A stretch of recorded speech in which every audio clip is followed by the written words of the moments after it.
Equality and Compliance Office. And that name is new, and we refer to it as WACO, but we do the same thing.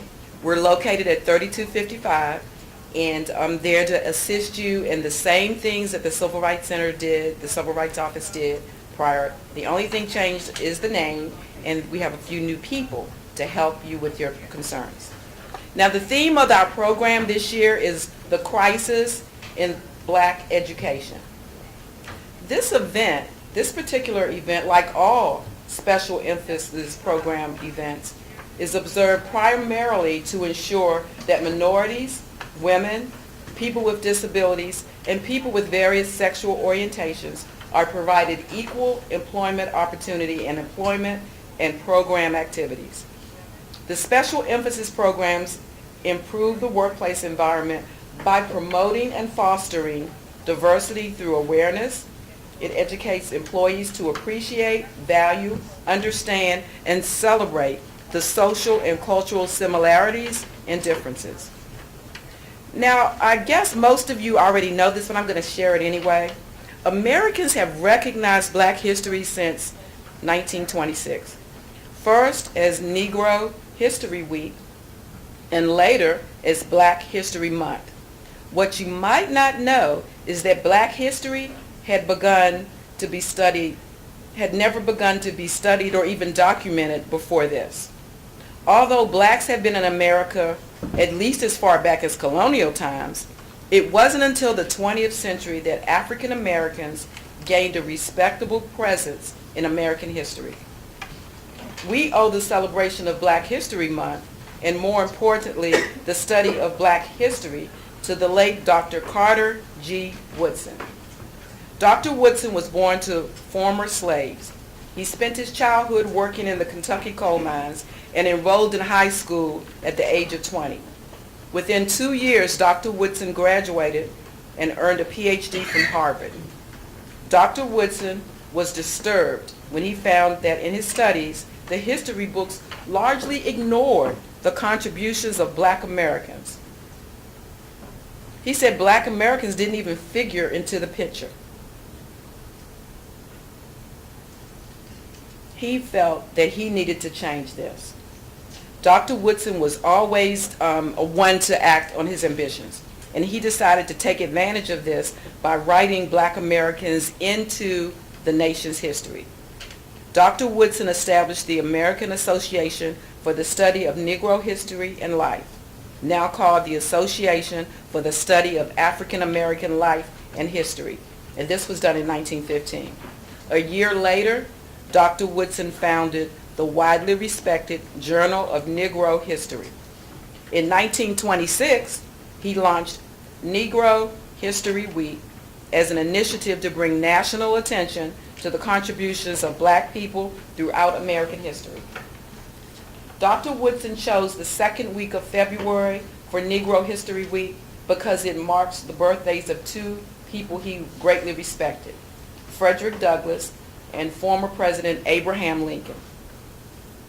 To help us celebrate BLS's African American History Week month this year, I'm going to invite you to listen with another doctor, Dr. Theodore Watkins. Dr. Theodore Watkins is a dynamic speaker, lecturer, writer, personality, radio host, and producer.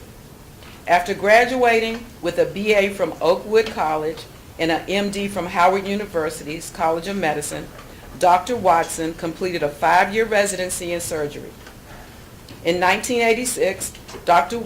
Watkins participated in the White House Conference on Barriers to Delivering Health Care to the Indigent and the American Enterprise Institute Conference on Financing of Health Care to the Indigent in 1987.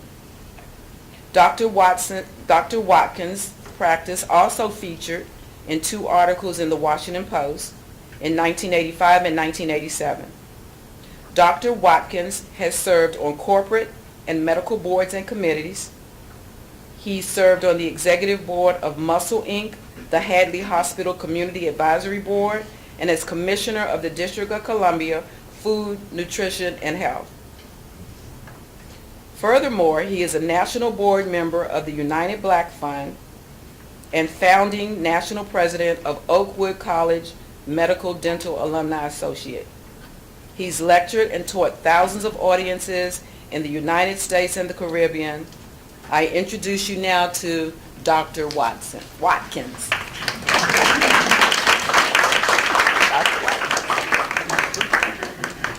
Thank you so much. And I'm very pleased and honored to be here today. You know, I was asked to talk about education, and of course my education began in Cleveland, Ohio. And I'm the second of three boys born to Elizabeth and John Watkins. But and I really don't know why, because my mother never discussed it. But my father left us when I was very, very young. And I never really can recall seeing him, although my mother told how he and my uncles would throw me around the room because I was very athletic. And I would just be laughing and so forth. And so I have that history. But by and large, it was my mother and the three boys. And my mother is a very interesting lady, because she was skinny like I am, but extremely strong. And she was able to motivate.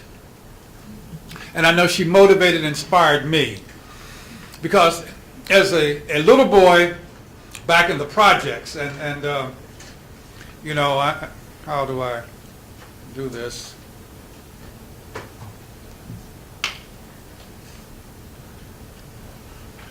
You know, I remember moving up to the projects.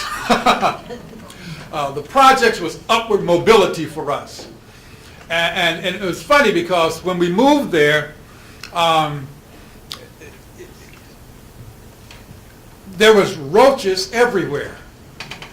In fact, there were so many roaches, they were literally painted on the wall. And so my mother said, we do not have roaches in our house. And so we went about, before we did anything, used boric acid and sugar, and we put it everywhere, around all the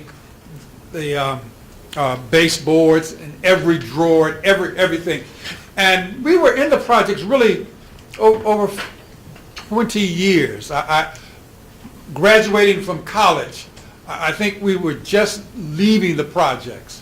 But we never had roaches, because that's the way my mother thought. When we lived on the third floor, and in those days you had to clean up in the project. You couldn't just be there. You didn't walk on the grass, you know. You had to clean your hallway. And periodically, you know, you'd have to do it.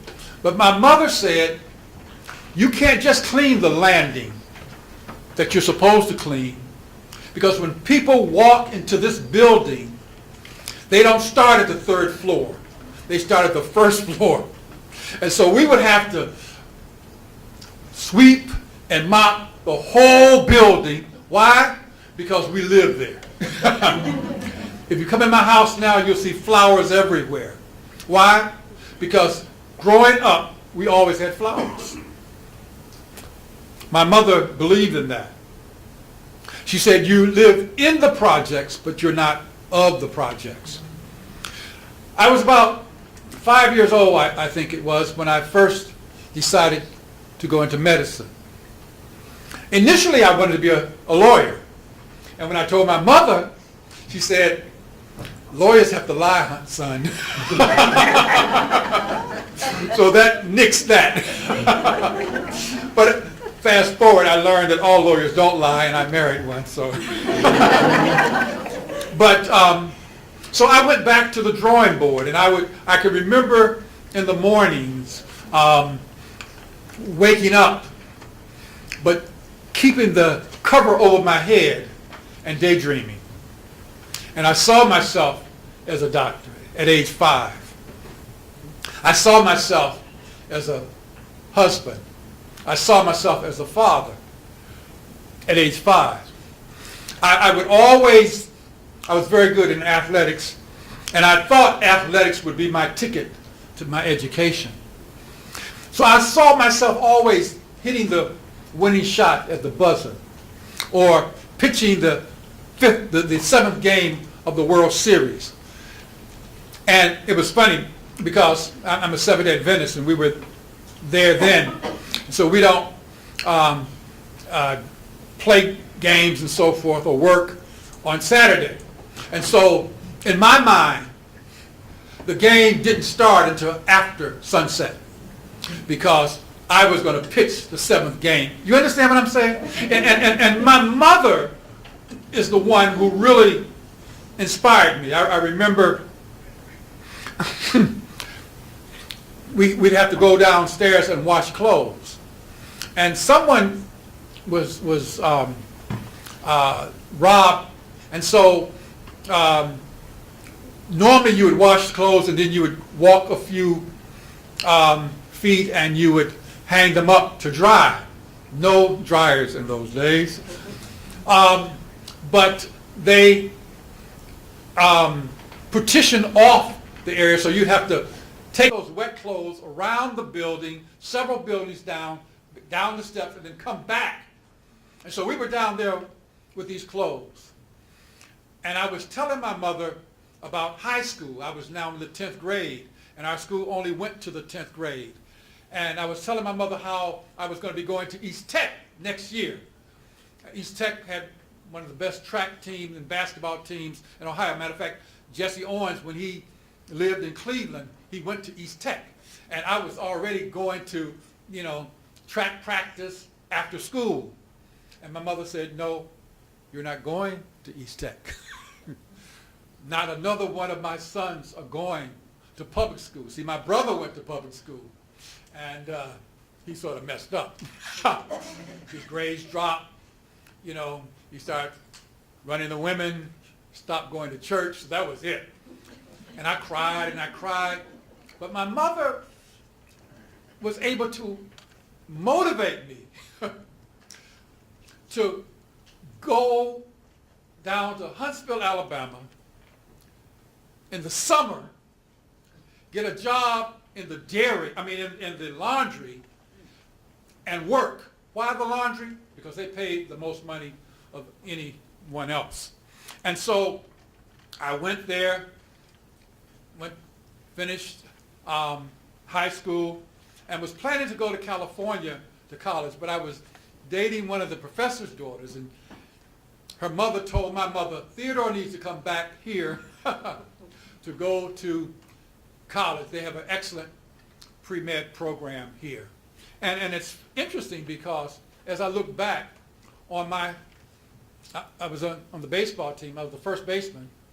On our starting lineup, we have 3 physicians from our starting lineup. Out of 9, 3 are doctors.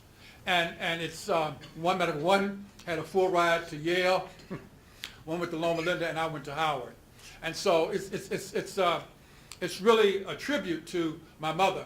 I went back home after the first semester, and I was asking my youngest brother, what about so-and-so? Well, he's dead. What about so-and-so? He's in jail. As I went down the list, now these were not my friends, they were my associates, all right, guys I played ball with.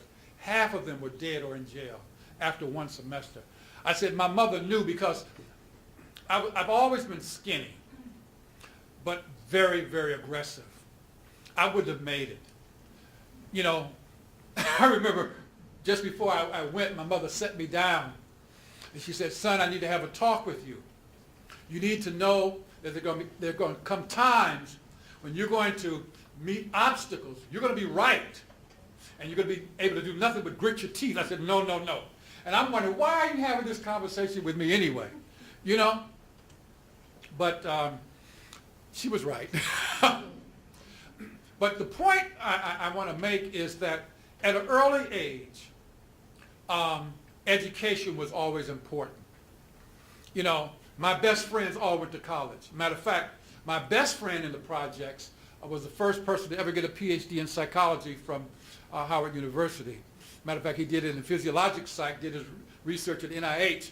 And I remember one time he wanted to get a raise, and he asked his boss, and she said, well, you got to take the exam, graduate rec exam.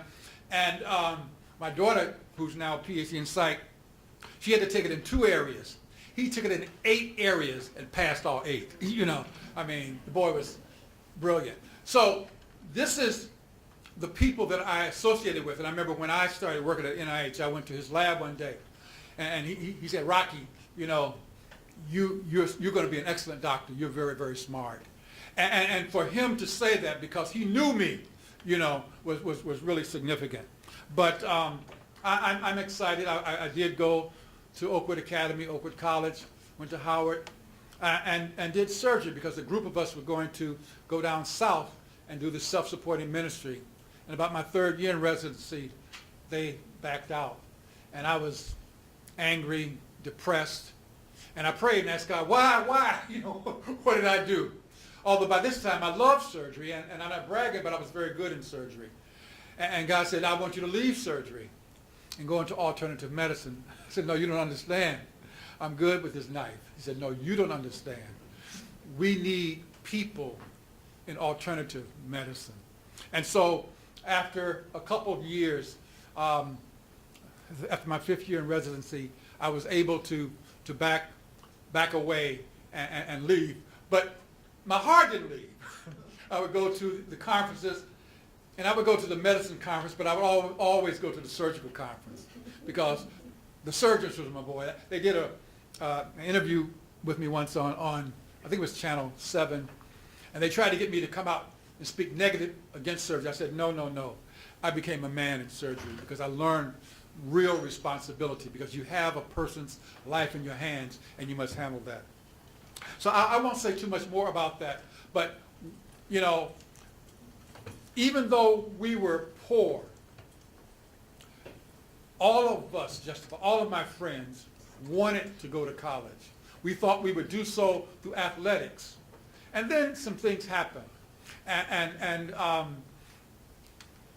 men were moved out of the homes, and people lost their sense of value. I used to have an office in Kenilworth Parkside, housing here, and they thought I came because I wasn't good. I said, don't put yourself down. I chose you over 19th and L, and I did. Because my friends wanted to start an office in 19th and L. I said, no, I'm going to the projects because they need good doctors there also. But I learned as I watched, you know, the mothers didn't have the enthusiasm that my mother did. You know, I told my mother one time, I taught school for 1 year because my last year in college I needed some money. And I called the person who was over education for our conference. Our church is divided into unions and conferences. And so my conference, I called him up. I said, you don't know me, but my name is Theodore Watkins. I'm a 4th year chemistry major here at Oakwood College, pre-med, and I need some money. And if you will pay my tuition, my room and board, because I'd already got my tuition because I went to my boss and I said, look, you need somebody to teach the biology class. He had just got a class dropped on him. I said, I can teach the class, but I can't teach it for student rates. You must get me my tuition paid. If you do that, I'll teach the class. And so he did. And so then I called this gentleman and I said, look, you don't know me, but I need some money. If you'll pay my room and board, I'll come and teach. And so I did. I went and taught in the same school that I graduated from. And it was hard work. I didn't realize, you know, we have to appreciate teachers. It was hard work. My mother worked at night, and she would leave food on the stove for me. I would have to literally come home and go to bed before I could warm the food up to eat because I had worked so, I had expended so much energy in terms of emotion, etc. But I told my mother one day, I said, Mom, I think I won't go into medicine. I think I'll teach. She said, son, you've always said you want to be a doctor. I said, why are you trying to push me into medicine? She He said, I'm not trying to push you. I'm encouraging you to do what you've always said you wanted to do. And so later I went back to her and I said, Mom, I apologize. I think I was just scared because they'd said so much how hard medicine was. What I didn't tell her was I thought in myself, I said, I don't have to succeed at medicine, but I have to try. See, because if I don't try, I'll end up being a drug addict or an alcoholic like my daddy. And so I said, I'll try. And God blessed that the efforts were successful. In terms of the other aspect of the topic that I want to talk about today is myths, all right? The 4 myths of medicine. And the first myth is one on protein. We need a lot of protein. I believe that's a myth. The truth is that we really don't need protein. And I remember the first time I said this, it was based on biochem. You know, they said if you put something in a book, it's dangerous. So I read in biochemistry that what the body really needs is amino acids. Because when we get the amino acids, it builds the specific proteins that we need. And if we go and eat protein, then the body has to break those proteins down into its constituent amino acids and then build the specific proteins that you need. And so it's important to recognize that we don't need amino acids. Now, you'll notice that I have a raw food pyramid here. And the reason is because I recommend vegetarianism. In fact, I recommend veganism because I believe that is the best diet for man. Because too much protein is dangerous. Too much protein is dangerous. I remember when I left surgery, one of the first things that I did was I wrote the head of housing in Washington, Mr. Clay at the time, and I asked him for permission to go in the senior buildings. I said I want to work with these seniors. And what I really wanted was to work with a group of poor, uneducated, black folk that were elderly that lived in these high-rise buildings. And so he gave me permission to go in there. And I went in there and I started working with them. And first I started in one building, and then the word got around. This crazy doctor is coming and he's getting people up, walking and reversing diabetes and so forth. And one lady came to me and she said, Dr. Watkins, you have to keep me from going on dialysis. Well, ma'am, your creatinine is 3.5. Once you get to 2.5, you've lost well over 50% of your kidney function. You need to go on dialysis. No, Dr. Watkins, you must stop me from going on dialysis. And so I said, well, I'll only do it if the chief of renal at Howard will follow you with me. And so I called him up. And I told him what I didn't tell her. I said, Doc, I believe I can reverse her kidney failure. But I will only do it if you will follow her with me. See, I was young, out in practice. I didn't want to be on the front page of the Washington Post. Crazy doctor treats kidney patient with broccoli, you know. And so he said, well, what are you going to do, Ted? I said, I'm going to put her on a diet that's low in fat, low in protein, high in unrefined carbohydrates. Why low protein? Because I had studied in medical school that protein worked the kidneys hard. And so here she's in kidney failure. We want to rest the kidneys and we want to allow the body to heal itself. I said, I'm also going to give her activated charcoal and I'm going to walk her. Now, why I did that, I don't know. I mean, it's only God. Because I'd never read that anywhere. But her creatinine, he said, okay, if you follow her closely, I'll follow her with you. So her creatinine went from 3.5 to 5.5. I said, wait a minute, this is going the wrong direction. But I said, we started, you can always go on dialysis, let's keep going. And so when she came back again, it come back down to 3.5, then 2.5, then 1.5, then 1. Then I sent her for a renal scan. And it was 100% perfusion. I realized that we could literally reverse renal failure. So why aren't we doing it? Because most people don't know. I was on a panel, the American Enterprise Institute, and there was this guy here from Wharton School of Business, and we were discussing delivering health care to the indigent. And I said, if we practice more preventative medicine, we can decrease the cost of health. And he said, he tried to shoo me off, but, I'm project. You can't shoo me off like that. And so I persisted. He said, well, if we had 100 Dr. Watkins, I said, I'm not the issue.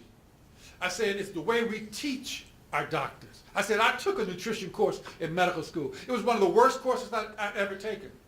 Because even back then, they were saying that there was no difference between whole grains and refined grains. I said, that's ridiculous.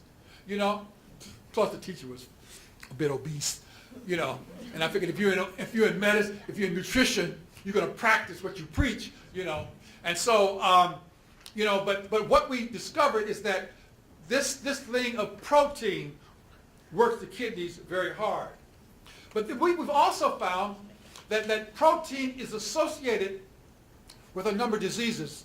Dr. Colin Campbell, in his book, The China Study, documented that people on a low protein, low fat diet had low incidence of heart disease and cancer.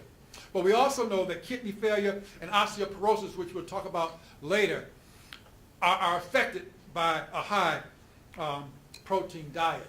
Whereas if you eat a diet with beans, legumes, I tell people I used to eat beans because I was poor. I now eat them because I'm smart. Beans are an excellent source of protein, low in calories, high in nutrients. Lentils, grains, other fruits, vegetables. These are an excellent source of protein. There was a recent article, actually it was August the 1st, 2016.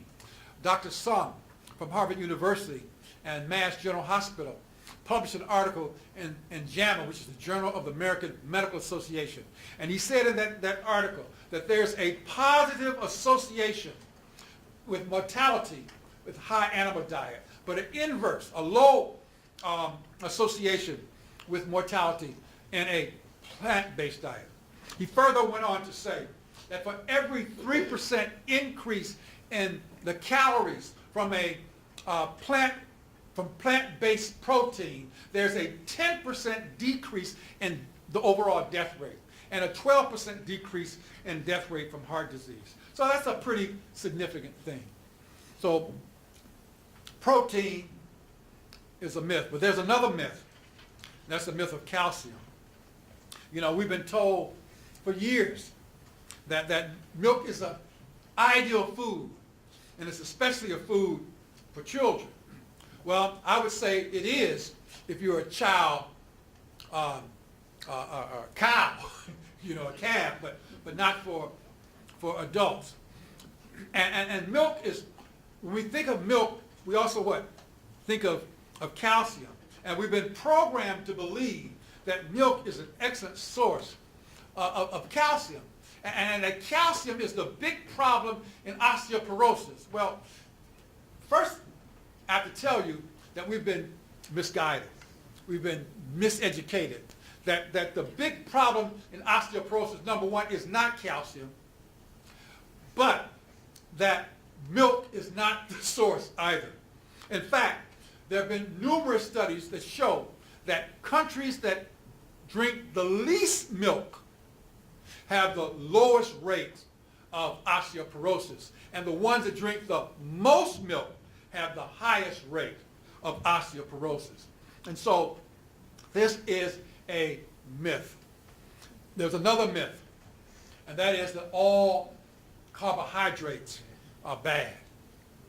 Now, there are some bad carbohydrates, but there are also some good carbohydrates. And generally when we think of carbohydrates, we think of bread, we think of pasta, we think of rice. And these are carbohydrates, and if they're whole, they're good carbohydrates. But we also must recognize that they're fruits, they're vegetables, they're other seeds, nuts. They also contain carbohydrates, and they're important. In fact, we need carbohydrates. We need it in order to exist for energy. But the brain needs carbohydrates, 130 grams a day in order to properly function. There was a study sponsored by NIH and AARP, which looked at diet and health. And they followed over 367,000 people for 14 years. Their conclusion, that whole grains were associated with a lower risk of death from all causes. Lower grains. But if you take grains that are processed and refined, things like white rice, white flour, what you find is that the fiber is gone and many of the nutrients are lost. There are a number of other nutrients that you can get from grains, but if you look at a sandwich, for instance, that's made with white bread and compare that with a sandwich that's made with 100% whole grain bread, or if you look at someone who eats French fries compared to that with someone who gets a salad. Now, both of them are taking in carbohydrates, but one source of carbohydrates are beneficial, and the other source of carbohydrates are deleterious to the health. Whole grains, vegetables, fruits, seeds, nuts, they're all good carbohydrates. Plant-based foods are excellent sources. They're high in fiber, they're high in other things. I've told you, beans, one of my favorites. I could eat beans every day, you know. Matter of fact, I did a radio show a couple years ago entitled Beans, Good for the Heart. And it was a very popular show. The phone was just jumping. And we talked about the various ways of preparing beans without the gas and so forth. You know, beans is excellent because these carbohydrates that's high in fiber, they allow the sugars to be absorbed slowly. And so you don't get the spike in sugar as you do with the refined carbohydrates.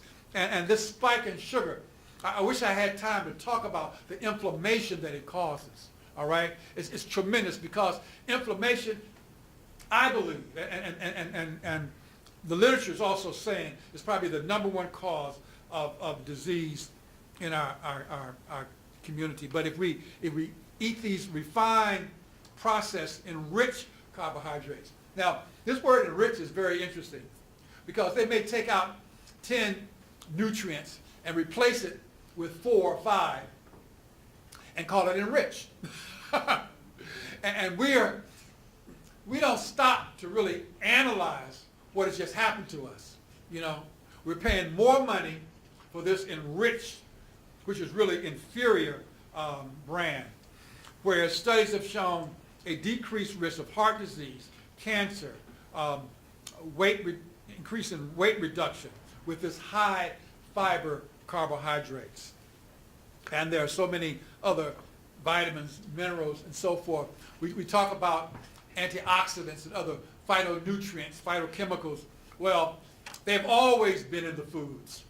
All right? We've just now discovered some of them, but they've always been there. And if we take the time to eat them, then we will get the advantage. One of the last things I'll talk about is this area of bad carbs and added sugar. Bad carbs and added sugar. Because the fiber has been removed, the sugars are absorbed at a very rapid rate. And when the sugar goes up in the blood, the insulin goes up proportionate to the rise in sugar. The problem is the half-life of glucose, or the time that it takes for half of it to be cleared from the bloodstream is 30 minutes. But the half-life of insulin is 8 hours. And so the sugar goes up, the insulin goes up, the sugar comes down, the insulin stays up. And so pretty soon, you get, all right, you know, and we have to look in the mirror and recognize what the truth is. Don't beat up on yourself, you know, but recognize if you need to lose some weight, lose it. You can do it, but you do it by changing. But obesity is associated with just about all of the 10 leading causes of death. And so we have to do something about it. Diabetes is just, it's epidemic.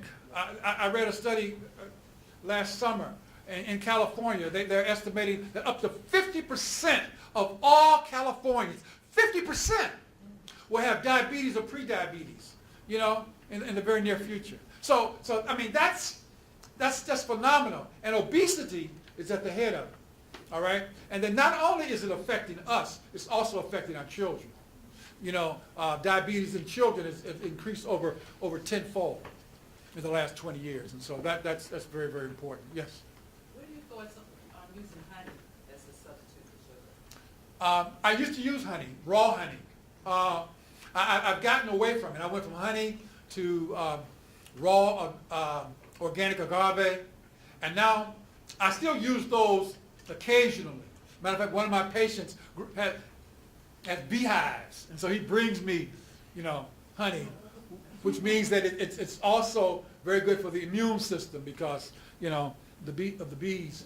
But I try to stay away from it as much as possible because it still has a relatively high glycemic index, and so it will affect the body. And if you are borderline, it's enough to kick you over. And all you have to do is ask a person who's diabetic, take some honey, and watch what happens to their blood sugar. It'll skyrocket.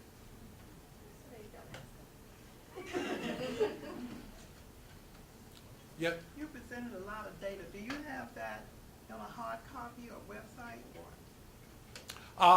I can make it available, yes. Yes, ma'am. I had a question about, you mentioned inflammation.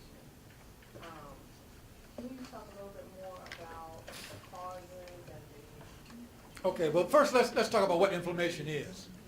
My son, if I went and started hitting him on his arm in one place repeatedly, all right, his arm would swell. It would get red. It would get painful. It would get hot. That process we call inflammation. It's occurring because the body, inflammation is a defensive mechanism. The body is rushing blood, it's rushing white blood cells to the area to try to alleviate the problem. What causes it? There are a number of causes: toxins, bacteria, viruses, you know, chemicals.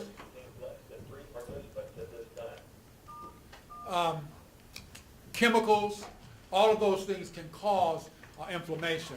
And as I said, inflammation, foods, one of the biggest causes of inflammation in the body, chronic inflammation, is processed foods, refined processed foods. And this inflammatory process is, you know, rheumatoid arthritis, even diabetes has an inflammatory component. When I was I did my pediatrics at Bethesda Naval, and we had to write a paper. And so I wrote mine on cancer. And I postulated that cancer was a disease of the immune system, and that in order to reverse cancer, we had to stimulate the immune system. And of course, they thought I was crazy, but now you know I was right, you know, because the immune system, that's all that's an inflammatory process. So even cancers are diseases of inflammation.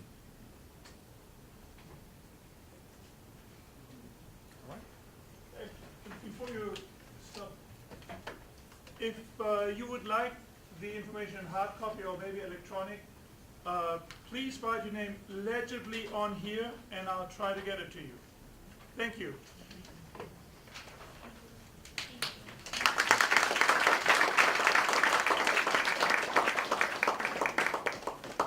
Thank you so much for your very enlightening presentation today, taking us from the projects to Howard to medicine to surgery to alternative medicine. It was very enlightening and informative for us all.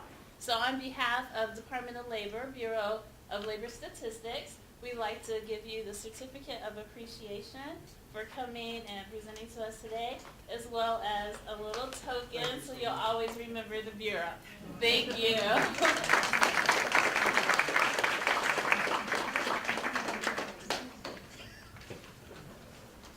Well, this has been a great event today.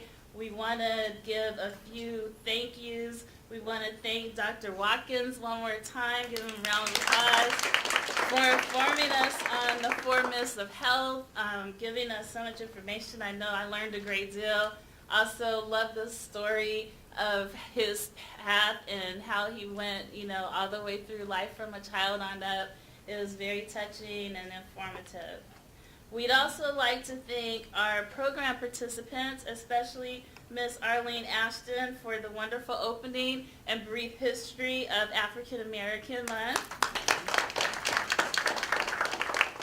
We also want to thank our African American History Month Committee, chaired by Miss Patricia Milando. We all know that it took a lot of time and effort to put this program and our other upcoming programs together. We appreciate all of your work, all of the energy, and all of the great ideas that you brought to the table. So thank you. We lastly want to thank every one of you that participated, whether you were on the phone, online, here in person. Give yourselves a round of applause. We want to just mention we have 2 other African American Month programs. Next week, on February 14th, we will have Ms. Tanya Jackson, who is the Executive Director of Reagan's Voice. And to conclude African American History Month celebration for 2017, we will have Ms. Lakeisha, I forgot my glasses, Covert, on February 21st, who is the Regional Leadership Facilitator for the Mid-Atlantic region of the nonprofit organization New Leaders, Inc. So we thank you all again for coming, for participating, and we look forward to seeing you next Tuesday. Thank you and have a great afternoon.